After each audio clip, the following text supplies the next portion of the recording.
Bem-vindos a mais uma análise focada aqui no Warhammer Podcast. Hoje o papo é sobre listas competitivas de Tiranides, especificamente de maio de 2025. Pegamos isso de uma transcrição lá do Maelstrom Gaming Studios, daquele finalzinho da era Pariah Nexus, sabe? Logo antes do novo Chapter Approved. Exato. E mesmo que as regras, os pontos, tudo isso mude, é legal ver o que estava funcionando, né? O núcleo das ideias. Sim, a nossa missão aqui é justamente destilar essas táticas, as ideias mais fascinantes dessas listas que tiveram sucesso. E vamos começar com uma bem fora da curva. Opa, vamos lá. A primeira é uma Vanguard Onslaught. Sabe, aquele destacamento focado em infiltração e ataques rápidos. Essa foi do Alexander Angelazzo, que ganhou um torneio na Austrália. Fez 5-0. Pequeno, 20 jogadores, mas ainda assim. E o que tinha nessa lista de tom diferente? Vanguard Onslaught. Me soa rápido. E focado em cobras, tinha o Death Leaper, aquele assassino Lictor top, um Hive Tyrant alado com camuflagem, Neurolictor para causar Battle Shock, e aí, sem nenhuma Battleline, mas um monte de Raveners, tipo 3 unidades de 6, e também 3 Trigons e 3 Mawlocks. Peraí. 3 Trigons e 3 Mawlocks. Nossa! Que estratégia é essa? Parece um ataque suicida. É quase isso, tipo um Zerg Rush. Avançar e carregar com tudo. Os Mawlocks podem sair da Terra já no turno 1, sabia? No turno 1? Sério? Sim, causam dano mortal e já travam o oponente. Os Raveners são super rápidos e os Trigons, bom, eles podem dar Deep Strike mais perto, a 6 polegadas, ou usar Rapid Ingress para chegar já na fase do oponente. Entendi. A ideia é sufocar o cara logo de cara, negar ponto primário. E torcer para ele não conseguir se recuperar. Claro, tem o problema contra coisas muito resistentes, tipo Knights. Força 9 ou 10 dos Trigons pode não ser o ideal. Verdade. Mas aí entram as táticas da Vanguard, né? E o Neurolictor ajudando com Battle Shock para facilitar um pouco as coisas. Uau! Uma aposta bem ousada mesmo. Mas, pelo visto, a maioria não foi por esse caminho, né? Você disse que a Invasion Fleet dominou. Dominou. Sim, as outras listas que vamos ver são todas Invasion Fleet. Aquele destacamento mais flexível, que dá bônus diferentes a cada turno. A primeira variação interessante aqui é da Amelia Pard. Ficou em quarto num torneio bem grande, lá em Redmond, 133 jogadores. Ela fez 5-1. E como era a lista dela? Tinha um Hive Tyrant, daqueles resistentes com Adaptive Biology. Neurotyrant, um pouquinho de Ormagaunt para objetivo, Biovore para plantar minas, Lectures, Neurolictors, o básico de utilidade. Mas o coração da lista era 2 Exocranes para tiro, um Malaceptor e, olha só, 2 Norn Emissaries, mais um Terranofex com canhão antitanque. 2 Norns? Aqueles bichos gigantescos. Como é que isso funciona na prática? Não fica muito ponto parado? É muito ponto, sim, mas a ideia é criar um centro de tabuleiro quase impossível de quebrar.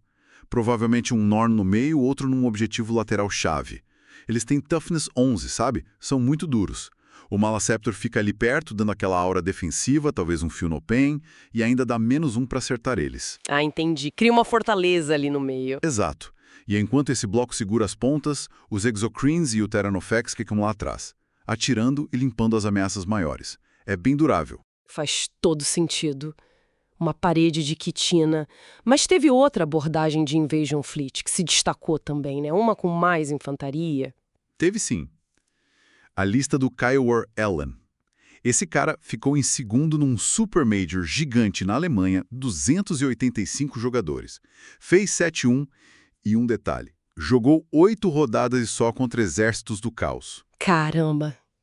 E o que tinha nessa lista? A base era parecida, Hive Tyrant com Adaptive Biology, Neurotyrant, umas Gargoyles, Termagants, Biovore, Lictor, Malaceptor, mas o diferencial eram 3 unidades de 20 Ormagaunts. 60 Ormagaunts. Meu Deus, isso é uma maré de garras. Qual a lógica disso? Eles não morrem muito fácil? Morrem, claro, mas são baratos e muito rápidos. E nem vejam Fleet, você pode dar para eles Little Hits ou Sustained Hits nos acertos críticos. Em massa, eles causam um dano surpreendente. Ah, com os bônus da Invasion Fleet. Isso, e cada um tem Objective Control 2, então 60 deles controlam muito bem o mapa. A estratégia é essa, inundar o tabuleiro, travar o oponente no que o pessoal chama de Hormogant Jail. Hormagant Jail? Gostei. Enquanto isso, os dois Exochrones e os dois Tyrannofaxes ficam eliminando as unidades-chave do adversário. É controle de mapa pela quantidade, basicamente. Bem diferente da lista dos dois Norns, mostra flexibilidade mesmo. E para fechar essa ideia de flexibilidade, teve um torneio, o Neilhammer 8, menorzinho, 30 jogadores, que terminou com um empate no topo, entre dois jogadores de Tyrannid. Um empate, que legal. Michael Glenwright e Kevin DeVries. O que diferenciava as listas deles? Ambos de Invasion Fleet, imagino. Sim, ambos. A lista do Glenwright dá para chamar de Brain Bug List. Era mais equilibrada, eu acho. Tinha Brewed Lord com Genestealers para um contra-ataque rápido, Hive Tyrant, Neuro Tyrant, uns Termagants para bloquear, Biovore. E aí vinha 2 Malaceptros para segurar o centro, Zoanthropes para poder psíquico anti-tanque e o apoio de fogo com Exocrine e Tyrannofax. Bastante ferramenta diferente. Uma caixa de ferramentas Tyrannid. E a do DeVries? A do DeVries era mais direta, poder de fogo. Tinha 2 Broodlords também, talvez mais defensivos com as 2 unidades de Genestealers dele, mas o núcleo eram 3 Exocrines e 3 Tyrannofaxes. 6 monstros de tiro pesado. Exatamente. Um Tyrannofax com lança-chamas ácido, 2 com o canhão antitanque. A estratégia aqui parecia ser proteger esses 6 gigantes atiradores a qualquer custo, usando os Termagants e Genestealers como escudo na frente. Uma gunline mesmo. Que contraste interessante. Uma lista super flexível e outra focada totalmente no tiro pesado. E as duas empataram no topo. Incrível. Então, resumindo a ópera, tínhamos aquela lista Vanguard Onslaught, bem única, super agressiva com as cobras. Isso. E depois a Invasion Fleet reinando, mas permitindo vários caminhos.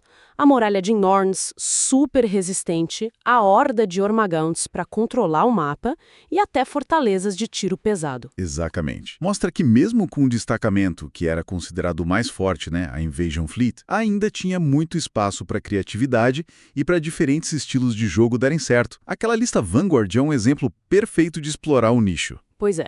E agora, com o novo Chapter Approved batendo na porta, fica aquela expectativa, né?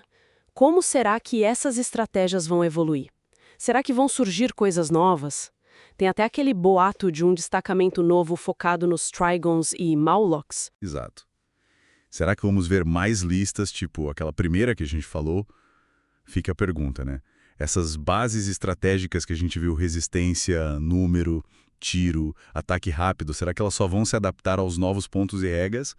Ou o meta Tyrannid vai ser, completamente redesenhado? É algo para a gente ficar de olho nos próximos meses, com certeza.